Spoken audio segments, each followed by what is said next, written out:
Welcome to Dining Room Stories with Domar and Andrea, where we take you behind the scenes of the restaurant business world with stories and conversation that inspire. Today, we are joined by one of the owners of Riserva, Lucia, Baia di Vino, and San Lorenzo.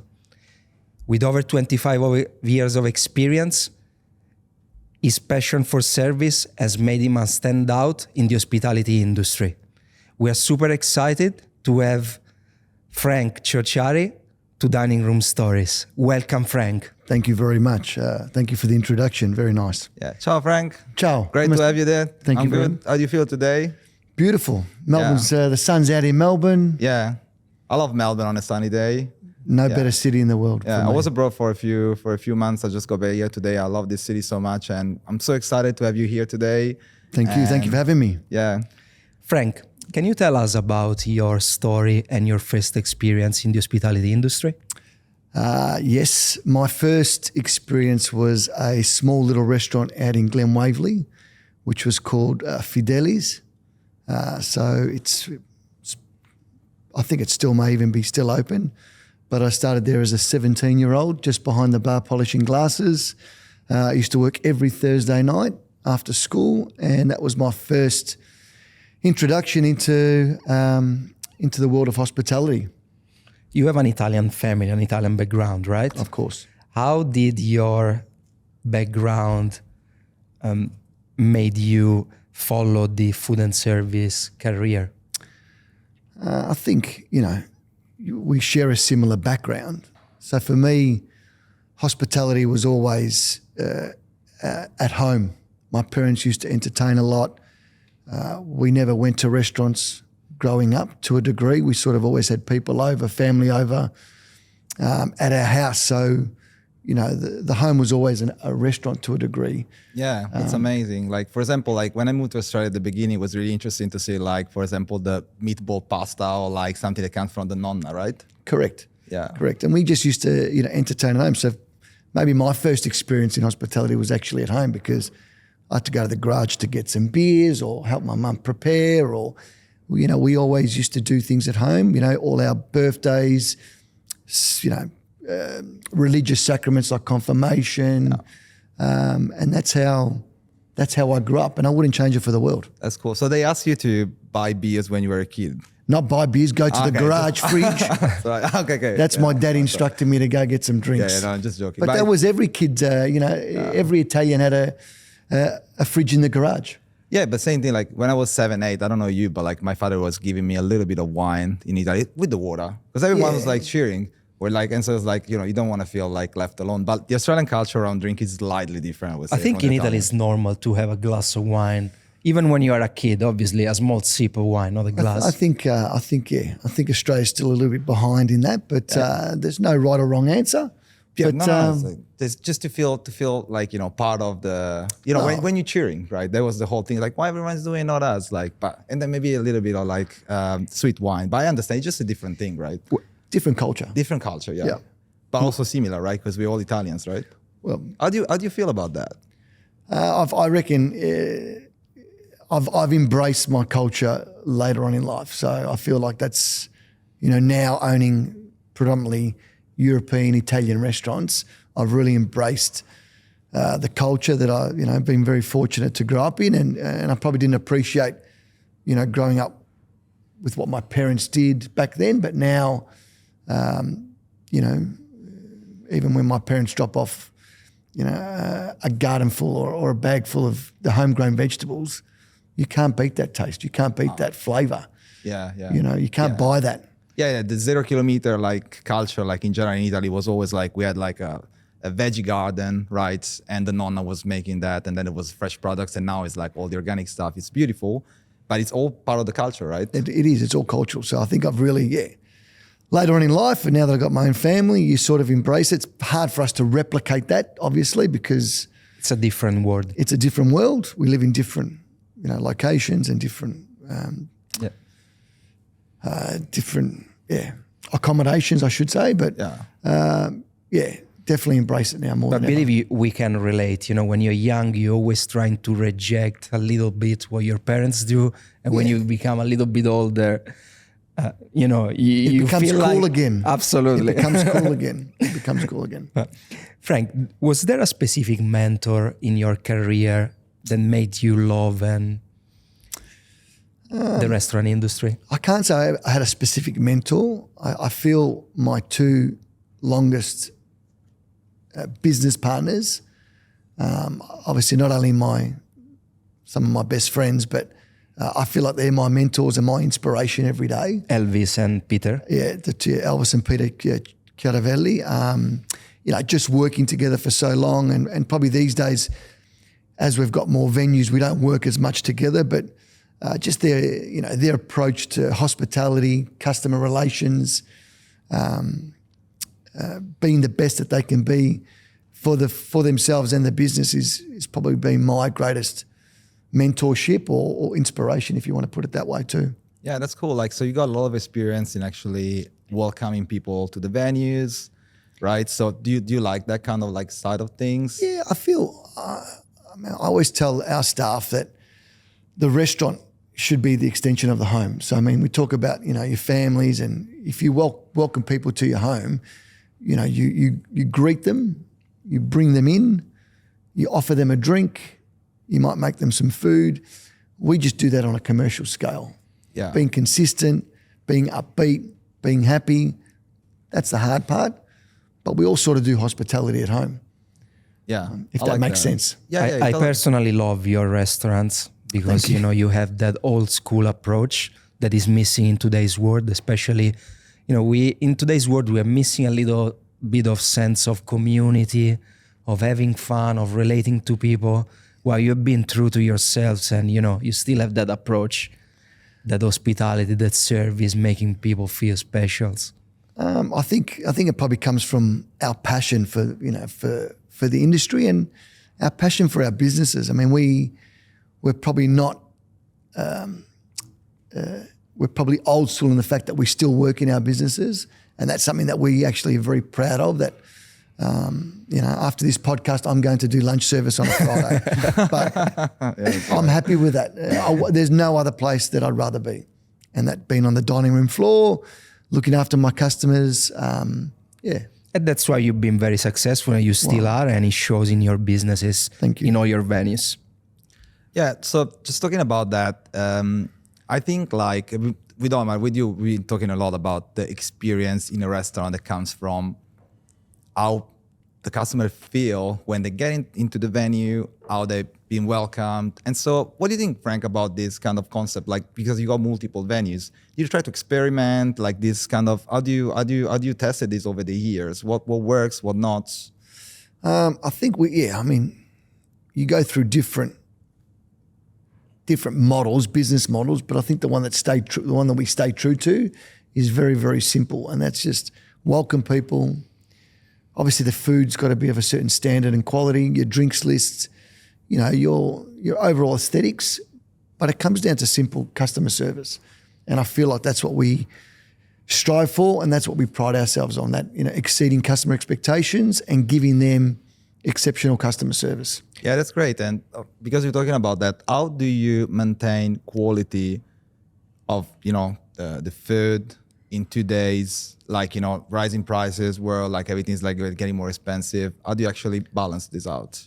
Well, I mean, operationally, we probably now have more suppliers for different, you know, different proteins, and so we spread our cost across more suppliers, which obviously keeps everyone competitive. As you become a bit bigger, you've got a bit more buying power to a degree. But I think the costs, you've just got to be present in your business, and you've got to, if you see it every day, you can sort of see the trends coming, you can see the costs coming in. So I think managing and being hands-on in our venues eliminates a lot of the costs involved, or the rising costs as well. Yeah, but in general, if I would say like quality or price, where would you go? Always quality. Always quality. Yeah, that's got to be your benchmark. That's got to be your what you rest your cap on. So I would say quality, hospitality, and you need to be welcome when you go to one of like Frank's restaurants. And yeah, that's really exciting. How does it change from managing and operating one restaurant to go to multiple restaurants? Is there a major difference? I feel like, yeah, it is, but I feel like I'm also repeating myself by saying we've got really good management and really good partners in place at all the venues, and we all just stick to that simple customer service focus, from food to beverage to service. And I feel like that's been the key to the success of all our venues, which are not in, as you know, they're not in high traffic locations. They're suburban, they're in business parks. So we're very destinational. Why have you chosen those locations, always having destination places rather than, having location or high foot traffic places, for example, the CBD? I think initially it's always a little bit less risk. Your rent's lower. You can, we've always gone into suburbs. So we've always sort of found a good demographic or a fairly good demographic and put our venues there. But it's probably come down at the start to a bit of risk factor and reducing that. And now I think people are dining closer to their homes. Absolutely. There's a lot more venues popping up in everyone's suburbs. There's that local factor, support local, that came in, probably pre and now definitely after COVID. So I feel like that after COVID, especially in Australia, we are all boxed in the 5 kilometers. The rules that was during COVID, that you couldn't go, more than 5 kilometers away from your home. Hi guys, I hope you're enjoying the episode. Remember to subscribe to our channel to get updates and keep enjoying the rest of the episode. But I think our suburban restaurants, we're giving people a reason not to go to the CBD. And if you can receive that quality, that feel, that experience, and it's on your doorstep, well, they'll support you.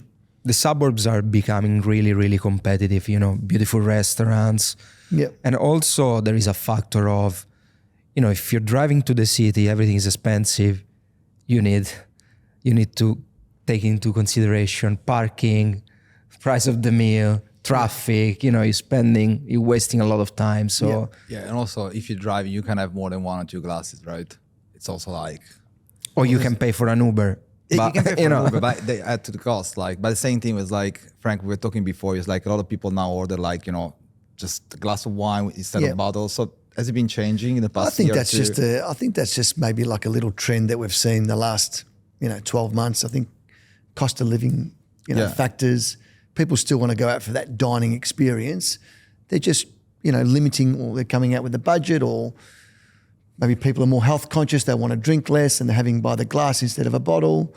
But I feel, it's probably more due to cost of living, if I was to be perfectly honest. But it's just a moment in time. Yeah, I get it. Like, it's like more, let's say, maybe like 1 or 2 years ago, like people were just going like 2 times, 3 times at the restaurant. Or they just might want to go once or twice, but they want to have a nice experience, and also like they want to share that on social, right? So you want to show everyone, it's like, this is the venue that I choose because it's the best one and I love it. And so that's where like the investment you do in creating beautiful venues also help him out.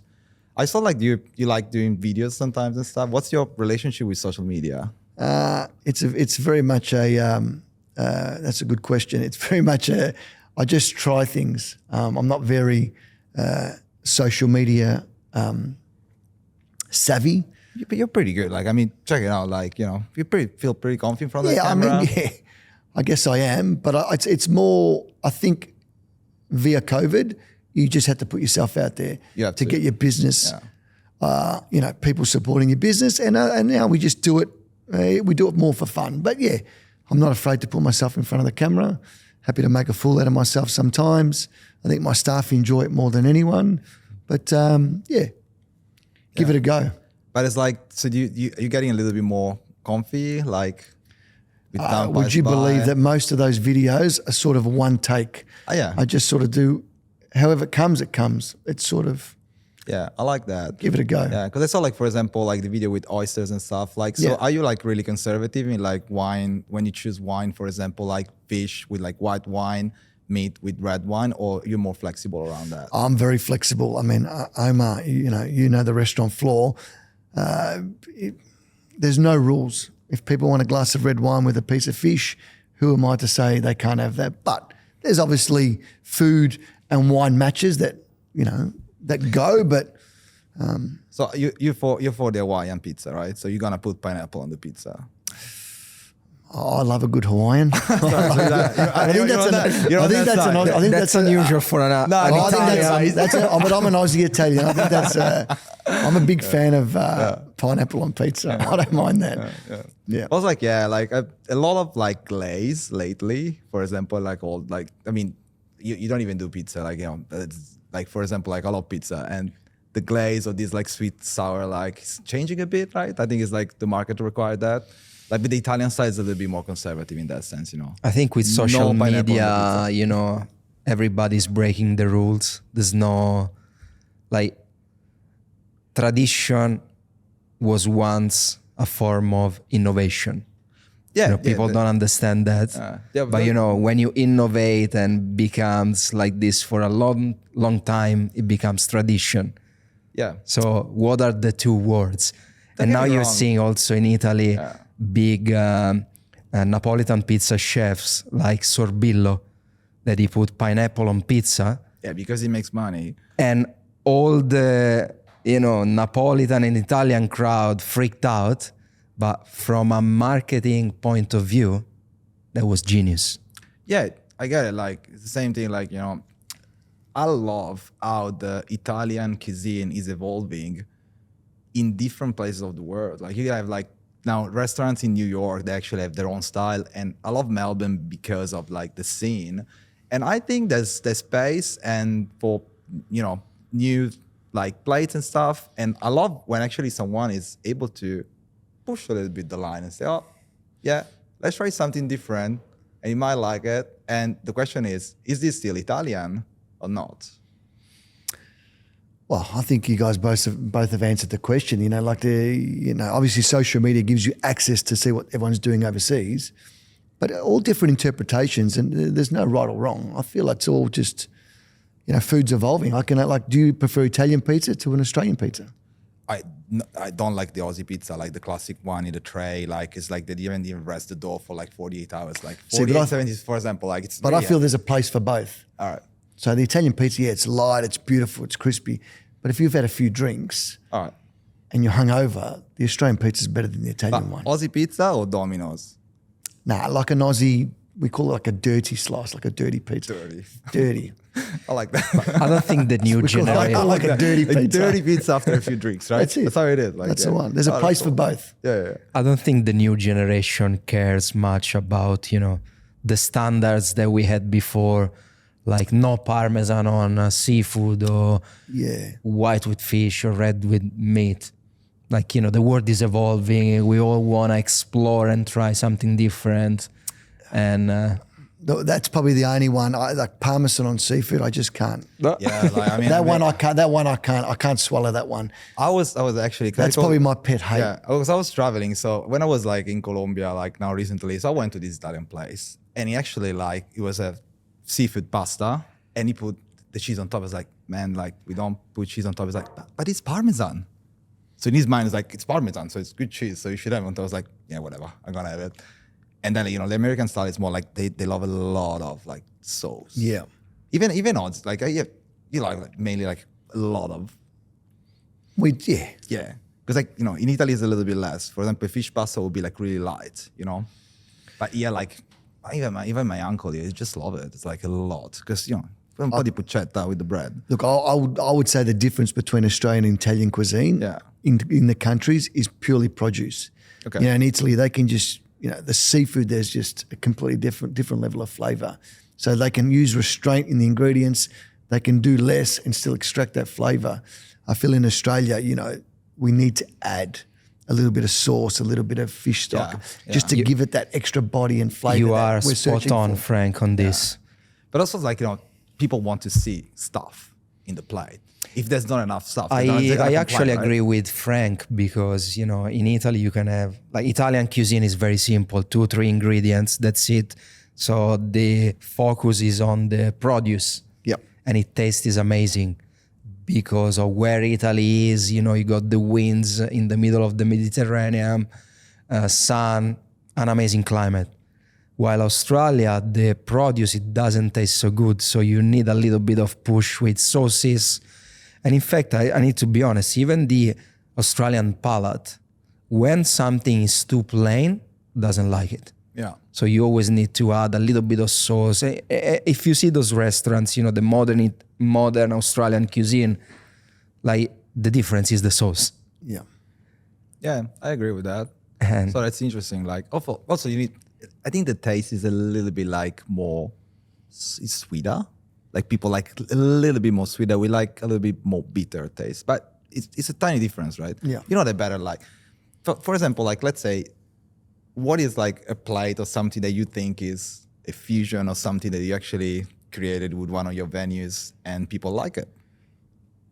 Oh. probably more in your newest restaurant, Lucia. Yeah, Lucia's It's probably a little bit more avant-garde, so to speak. We do an amazing dish with burrata. Okay. So burrata's been done for hundreds of years with, tomato, very basic, like a caprese style. I love it. And we do a port gel. We do a sugar shard with broad bean and olive tapenade. And it looks amazing, it presents well, but then the sweetness of the sugar cuts through the creaminess of the burrata, the port gel, it just sort of all works, but it's a completely different way to see a burrata. I mean, I'm very skeptical when you see burrata on a menu, it's like, it's been done 100 times, but this one is just done in such a way and it's so technical that when you try it, you go, yeah, it's amazing. I tried that dish, it's amazing. Yeah, it's good, isn't it? And it also presents really, really well. Yeah. Frank, you've spoken about your business partners before. How long have you been with them or working with them? Yeah, so this year we come up with Peter and Elvis, we come up to 20 years in business together, and there's probably a couple of years extra where we've worked together without being in business. But 20 years is a wonderful achievement, and hopefully there's many more years ahead of us. Absolutely. How important is to have the right people near you? I feel like that is any level of business. If you're surrounded by the right people, it just makes life easier. I think your customers experience that joy too.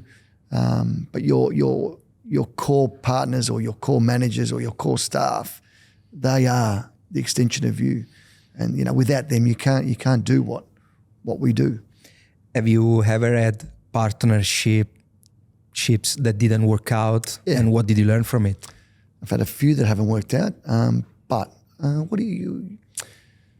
there's always learnings to come from it. There's always disappointment to come from it. Some have been short term, some have been a bit longer. I feel if you just stay true to yourself and your moral compass is still in the right direction, that you just have to let that go and you move on with life. So it's sort of, it's all part of your journey.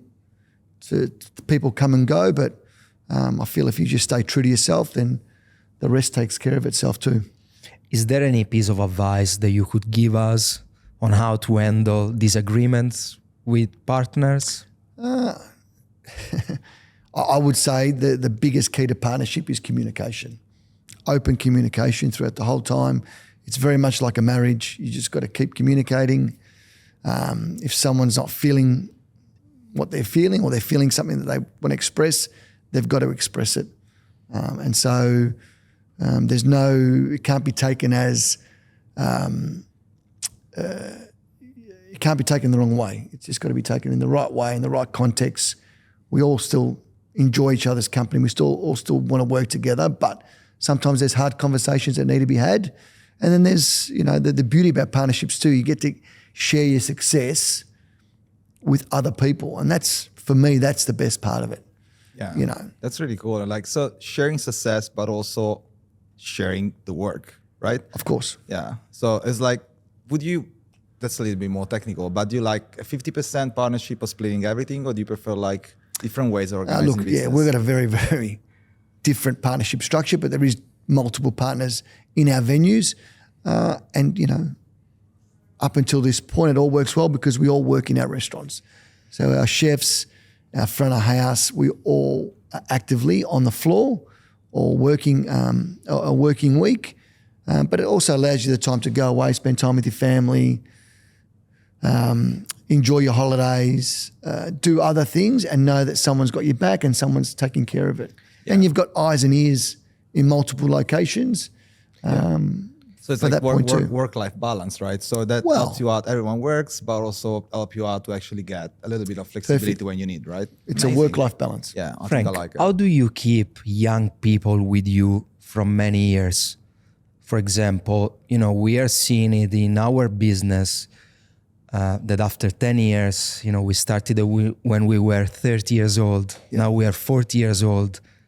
Employing 20, you're young, almost 40. You're not even 40. Employing 20, 25 years old. But at a certain point, you know, when they're really good, they either want to leave and open up their own place, but you don't want them to leave. So how do you keep them with you for a long time? Do you make them partners? Is that something that you're open to? Yeah, I mean, we have in our sort of group of venues, there is probably 3 partners that came on at a younger age, and they've now got, you know, some shares in some of the venues, which is a natural progression for them. When is the right time to make them partners? Sometimes if there's an opportunity come up for a new venue or a new opportunity, you might want to instill that in them and say, look, this has come up. There's this opportunity for you. And I think that's worked well for us so far. You know, keeping up with the young staff and keeping them motivated and keeping them long term, I feel that's just the culture that you build. You've got to build that within your own businesses, and I feel like we like to make all our workplaces a fun place to work. I think our staff would appreciate that all the owners are working on the floor with them. Yeah. You know, we're at some point cleaning the bathrooms, we're polishing cutlery, we're taking out the rubbish. So we're not very much directing traffic. We're almost in the trenches with them to a degree. Yeah, that's amazing. At the rate that you're growing, how would you handle this when you're going to have 10 restaurants? Have you ever thought about that? I'm not going to get to 10 restaurants. Yeah. I think we won't get to that. I think we're just very happy with the group we've got, the 4 venues, and we keep just exceeding expectations and just really fine-tuning all those operations. So consolidating the restaurants. But there is one little thing coming up in 2025. But we can get is it secret? We can talk about it a bit later on. Okay, that's cool. But we're just chatting before, and like Melbourne, in one sense, like Victoria is getting a little bit tight for like a few reasons, like, you know. And you were talking about Brisbane. It's like, I'm not saying that you're gonna open side. What about Brisbane? Everyone's like talking about Brisbane recently, right? When my wife hears this, she's gonna get mad at me. Thank you, mate. But no, look, I think Brisbane. A lot of Melbourne operators have gone up there. I know Andrew McConnell's brought Supernormal up there. I heard that I can't think of his name now. Maha. Shane Dahlia's going up there. I think that Fortitude Valley area where the Khalil Hotel is, there's a guy up there called Simon Gloftus. He's got some 3 or 4 amazing venues. The Olympics are going up there. Yeah. And actually, like, Brisbane, also the Gold Coast, I see like a lot of development there, and like, it's pretty good. Like, I mean. And we were talking about it before. Melbourne's amazing. I love Melbourne, don't get me wrong. On a sunny day, you can't beat Melbourne. Yeah, but you don't get that consistent climate like they do. That's correct. What's going on with this economy in Melbourne? How's the vibe? It's a good question. I think it's a bit flat at the moment, but I think you got to look at it as a cycle. It's it's in a downward moment. I think, I'm not an economist by any stretch, but I feel like even myself, if but you work in the trenches, so Yeah, you probably understand more if I'm than going to the get even economist. if I get a little reduction on my mortgage through a cut, I'm going to be happier. Yeah, I might spend something, I might buy something. It's just, brings more money to the economy.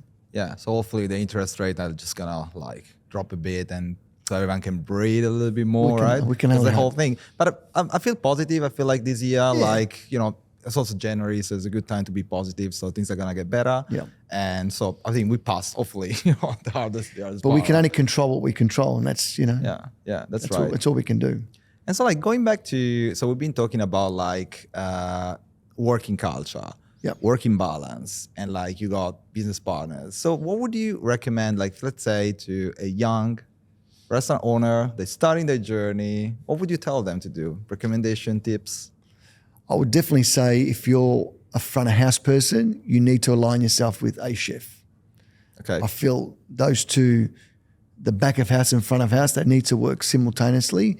And I think it's a lot easier to control if you have a partner that is in the back of house position and vice versa. Yeah. So create like a team that is complementary, so you can actually, everyone can split their own. They look after their hiring, they look after their food costs, they look after that section or that side of the business.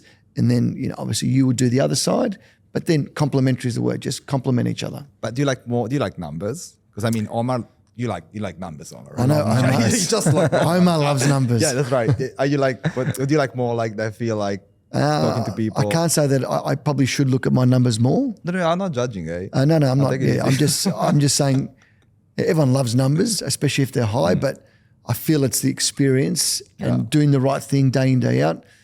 Then the numbers just come naturally. Sometimes the gut feeling is more important, the vibe. Correct. Even if you got a positive gut feeling, but the numbers are not there, it's still positive. It That is, counts. correct. Yeah. Correct. That's pretty. What was I'm sure you had many challenges during your career. What was one of the most significant one in growing your business? Okay, in growing your business, I feel like when you start out, there's a lot of slow days, and I feel they're the hardest. I feel when the restaurant's got 2 or 3 tables, you've put a lot of work into it, no one's coming in, trying to focus on doing 2 or 3 tables. I still say this today when the restaurants have a quiet day or they've got quiet bookings. It's harder to work those days than when you're full, because when you're full, it just comes naturally. You move, everyone moves in sync, things come and go, the food comes out. But so when you do those 2 or 3 tables, that's really challenging, and it's, especially when you open a new business, it's very difficult. Other than that, we've always, I don't really think about the challenges too much. Obviously, there's hard times. I mean, I don't want to rehash what we went through in Victoria, but that was a difficult time. But I think we all adapted. We all met the challenge. We all survived it. And I think there's good times ahead. Yeah, without a doubt. Yeah, because I work in marketing and I work with different venues and restaurants. Yeah. So I love to actually seeing like what a lot of venues are actually failing. Like a lot of them, they're going out of the market. Others are like yours, like they're thriving and you actually get into better positioning in the market. Yeah. But do you think investing in marketing and digital marketing is important? I think you definitely need to have a social media presence, without a doubt. I think everyone, especially now, everyone eats with their eyes. So people want to see your social media. I mean, you would know better than me, but stories we find work well. Obviously, little videos. But there's definitely a place for digital, the social side. Digital marketing, we haven't delved into it. Yeah. If I have to be perfectly honest. But I guess, it's probably the way of the future. And I think... Yeah, I think like from my perspective, like it's really important to invest, like because you need exposure. So the whole point is exposure. Basically, I've been doing like SEO. This SEO was like search engine optimization before, but now it's changing to search everywhere optimization, because every day, and especially now with AI, with everything evolving, like it keeps changing like day by day, right? But I think it's really important who has a vision and actually they want to increase the awareness and like so the exposure of the restaurant, and also what you're doing with your own videos, like the personal branding. because people want to buy, they want to talk and have the experience with like a real person. Yeah. So that's probably like where the connection is coming. Yeah. Yeah, I mean, yeah, like that's obviously your expertise, and I feel like, you know, the good thing about SEO is only because we've sort of delved in it a little bit for information, but you can really narrow your search down. You can really target who you want to target. Yeah, that's correct. And then that becomes your, you know. Yeah, from my perspective, I would say like social media is really good for exposure, but like in general, until now, you know, most of the leads, when the new customers come from search, so mainly from Google. This scenario is changing, and we're on top of that. I mean, that's for me. Like for me, it's just like You need a social media presence, but the best form of marketing is still word of mouth. yeah, You know, what yeah. you do offline, Yeah. and then it becomes Especially Melbourne Online. suburbs, right? It's different. Like if you're in CBD, but also like South Yarra, for example, is different. South Melbourne, you know what I Yeah. mean? Because you got tourists, you got like always fresh Yeah. people, as well. Like you need a little bit more marketing. Suburbs, like, you know, the population is that, like, and we were discussing before, people don't move more than 5K now, right? They just don't drive much. Another question, because like you got like a lot of experience and like you on the floor, so you actually been talking with people. Do you generate reviews and stuff? Do you actually do something to? No. You don't do it because you don't feel like it. Personally, I don't feel comfortable asking people to leave a review. Secondly, I probably agree 100% with Omar. I feel the best form of marketing is word of mouth, and, you know, someone having a good experience, and you know, our location in East Melbourne, we get people coming from Essendon, you know, Williamstown. You know, as much as people don't travel that far, if they've had a good experience, they will. Yeah, I think most of the time it's not that they don't want to leave a review or something. It's like sometimes they just don't think about it. Yeah. So in Italy, it's pretty common. You know, they give you a limoncello. It's like, oh, would you mind to actually give me a review? Or like, for example, like in South America, they give you candies. So they give you candies, so you leave the tip. It's always like, you know, kind of like a small, I give you something to get something back. It's like, you know, Yeah. human. But I understand it from your perspective. You're like, I prefer not to do it. how do you stay motivated after 25 years in the restaurant business? Oh, that's an easy one. I love it.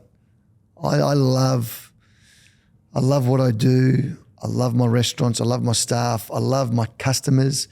The motivation's pretty easy. If you ask my wife, I probably would be at work every day. But, you know, you sort It's of easier. it's sometimes it is, especially after the school holidays. It definitely is. But, you know, finding that work-life balance is challenging. But I'm very lucky, and I always say that to myself, that I'm very fortunate that I found something that I love. You can And tell. I can't complain. Was there a specific proudest moment as a restaurateur? I think any time you open your first restaurant, so for me that was England Waverley, called Sette Bello in 2009. I felt very much a sense of pride, just being involved from the get-go, in, you know, setting up the tables, working at the table numbers, you know, printing the menus, doing all that little back end stuff. That was a real sense of pride, and then it never really stops when you keep growing. But I feel like that first one, you know, that was the proudest. The first one is always your first love. The first one is always your first. Exactly. For me, is my restaurant, Cucinetta. Yep. Is my first love. Yeah. Well, they're exactly the same. If you could give one piece of advice to a younger restaurateur in today's economy, what would you say to them? You got to work extremely hard. You got to back yourself. You got to be confident, and you got to just put the hours in. And, you know, practice makes perfect, and not every day is great, but you just got to, you know, persist and work hard. And really, I think if you do that, people will see that, and the rest naturally takes care of itself. You can't focus on, you know, at the start numbers and this and that. You've just got to actually put yourself out there, work hard, and you'll get your just desserts, as they say. Could you tell us what's going on in 2025? Yes, that's we're opening up a little coffee, bread provision store next door to Riserva. It's going to be called BreadCetera. So it's bread, obviously, et cetera, et cetera. So we're very excited. We've got a beautiful bakery lined up to produce some great bread. We'll have some great coffee. And then it's just all the things that you love to eat or you love to see in the restaurant that we can just put on the shelf. And, where we are at Riserva, we're a beautiful little village in East Melbourne, opposite Central Park. And we feel it's the perfect opportunity to give something back to that community that's lacking. So we're, very excited. Amazing. So good. And talking about like the busyness of life in Melbourne, you say like you got your family, you got all these venues. How do you actually handle it, the whole thing, like the busyness of Melbourne? Got a very strict calendar, Okay. which I don't really look at a lot, but, it keeps popping up at me. But you just, again, I don't really think about it. I'm not conscious about it. I just sort of, every day comes and, you go through your list and you manage your kids' sports and activities and life. And That's the beauty, I guess. Right? It's also, sometimes we're too busy, but thanks, by the way, to making the time No, that's in your my- calendar to be here with us, because we're really happy. No, not at all. Not at all. It's a pleasure. Yeah, glad. What legacy do you hope to leave behind in the hospitality industry? How we should remember you? Nah, no legacy, mate. No, I feel sometimes legacies got a lot to do with ego, and for me, it's just about present now, produce good venues, employ good people, have fun, keep loving what we do, and then I'll let everyone else worry about what they can think of me. I haven't got a legacy plan, not at all. So what would you say to a younger Frank, like 20 to 30 years ago? What would you tell him to do? Oh, good question. I probably wouldn't change anything. I would still be in hospitality. I'd maybe try different things earlier. I feel what we did with Riserva back in 2017, sort of wine bar food concept, I felt we were right on the cusp of that's what Melbourne was doing at the time, where everything was really traditional. So I probably would have changed. I would probably have more confidence to do things that I thought earlier, because I feel like they worked once we did them, if that makes sense. Yeah, so experiment earlier and work out on the confidence, you would say, right? Yeah, absolutely. Yeah, I like it, because it can be like a conversation with your own self when you were younger, but also like to, the new generations, like, get comfy, push it, try to do it. Well, it's a bit like this new concept, BreadCetera. It's effectively a milk bar that I grew up with, but it's just on a little bit more of a higher executed level now. Yeah. So, we want people to come in and order their oysters and prawns on the weekend. We'll have our Riserva tiramisu available for them to buy if they're catering at home. So it's effectively a milk bar where you buy your milk and bread, but it's everything else. Yeah. So it's sort of like it's a new concept, but it's sort of based on what's been around forever. Yeah, and I always loved like the culture, like milk bar. Even my first like Australian girlfriend, she was like, "Oh yeah, we're just going there, getting candies, buy the milk." Do you miss that kind of like Australian like culture and things? You miss it a bit? You can miss it, but I think if you don't execute it well, Melbourne and Australia, everyone's so fickle now, or so used to quality and service and everything that you get left behind. So those little corner milk bars, they had a place in the 80s, maybe even early 90s. But now if they don't keep up with the trends, unfortunately, it's not trendy anymore. Yeah, so It's not follow the popular. trend and be a trendsetter, I would say, right? Well, yeah, you've got to just hopefully know your customer and keep. I mean, you know that. Well, You know hopefully. that? Hopefully. Right. You can only hope. You can only hope. Frank, thank you for taking the time to Pleasure. come to Dining Room Stories. Thank you for having me. You are an amazing professional. Thank you. For us, it was an honor to have you here. I really Thank you so appreciate much. it. Grazie. Grazie Thank you. Frank, Grazie, grazie ciao. per essere stato qua con noi oggi. Pleasure. Grazie. Ciao. Welcome to Dining Room Stories with Domar and Andrea, where we take you behind the scenes of the restaurant business world with stories and conversation that inspire. Hey guys, thanks for watching the episode. I'm gonna see you in the next one.